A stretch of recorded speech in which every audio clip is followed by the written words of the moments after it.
beberapa dampak masif korupsi. Yang pertama yaitu dampak ekonomi. Korupsi memiliki berbagai efek penghancuran yang hebat terhadap berbagai sisi kehidupan bangsa dan negara, khususnya dalam sisi ekonomi sebagai pendorong utama kesejahteraan masyarakat. Adapun berbagai macam permasalahan ekonomi lain yang akan muncul secara alamiah apabila korupsi sudah merajalela. Dan berikut ini adalah hasil dari dampak ekonomi yang akan terjadi, yaitu 1. Lesuhnya pertumbuhan ekonomi dan investasi. Yang kedua, penurunan produktivitas. Yang ketiga, rendahnya kualitas barang dan jasa bagi publik. Yang keempat, menurunnya pendapatan negara dan sektor pajak. Yang kelima, meningkatnya hutang negara. Selanjutnya yaitu dampak sosial dan kemiskinan masyarakat. Bagi masyarakat miskin, korupsi mengakibatkan dampak yang luar biasa dan saling bertaut satu sama lain. Pertama, dampak langsung yang dirasakan oleh masyarakat miskin yakni semakin mahalnya jasa berbagai pelayanan publik, rendahnya kualitas pelayanan, dan pembatasan akses terhadap berbagai pelayanan vital seperti air, kesehatan, dan sebagainya.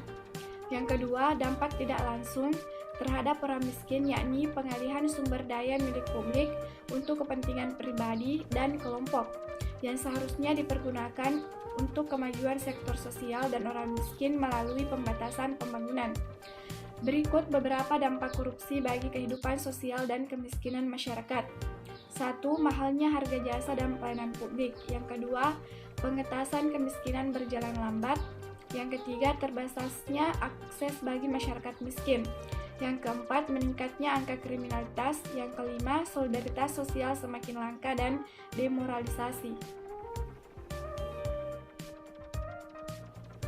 Dampak birokrasi pemerintahan.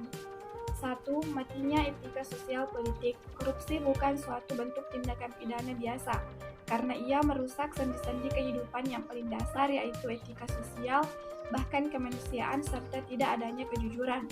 Yang kedua, tidak efektifnya peraturan dan perundang-undangan. Peraturan perundang-undangan yang dibuat belum sepenuhnya dijalankan dengan baik dan efektif. Yang ketiga, birokrasi tidak efisien. Pada kenyataannya, yang terjadi dalam birokrasi ini adalah ketidakefisienan. Dampak terhadap politik dan demokrasi. 1. Munculnya kepemimpinan korup. Kondisi politik yang carut-marut dan cenderung sangat koruptif menghasilkan masyarakat yang tidak demokratis. Yang kedua, hilangnya kepercayaan publik pada demokrasi. Yang ketiga, menguatnya plutokrasi. Plutokrasi yaitu sistem politik yang dikuasai oleh pemilik modal atau kapitalis. Yang keempat, hancurnya kedaulatan rakyat. Dampak terhadap penegakan hukum. 1. Fungsi pemerintahan mandul. Dampak korupsi yang menghambat berjalannya fungsi pemerintahan sebagai pengampu kebijakan negara dapat dijelaskan sebagai berikut. 1. Korupsi menghambat peran negara dalam pengaturan alokasi. Yang kedua, korupsi menghambat negara melakukan pemerataan akses dan aset. Yang ketiga, korupsi memperlemah peran pemerintah dalam menjaga stabilitas ekonomi dan politik. Yang kedua, hilangnya kepercayaan rakyat terhadap lembaga negara. Dengan sikap para penegak hukum yang tidak adil, sehingga masyarakat menjadi tidak percaya terhadap suatu lembaga negara.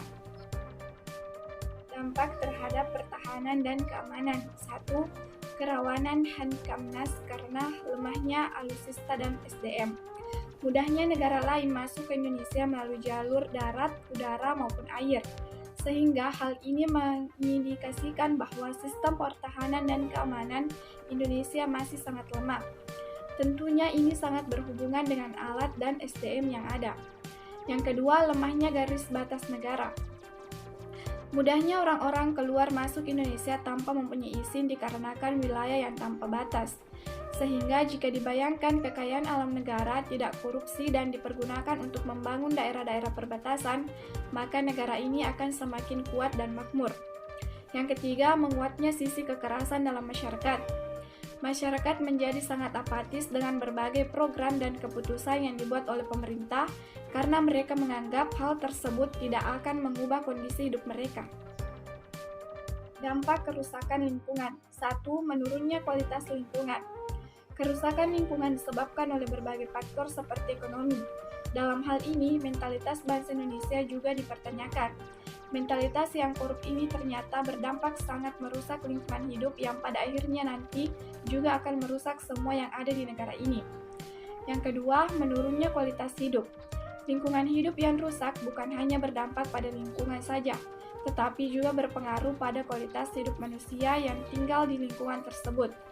Begitu besar dampak dari kerusakan lingkungan bagi kehidupan yang sebagian besar disebabkan oleh korupsi.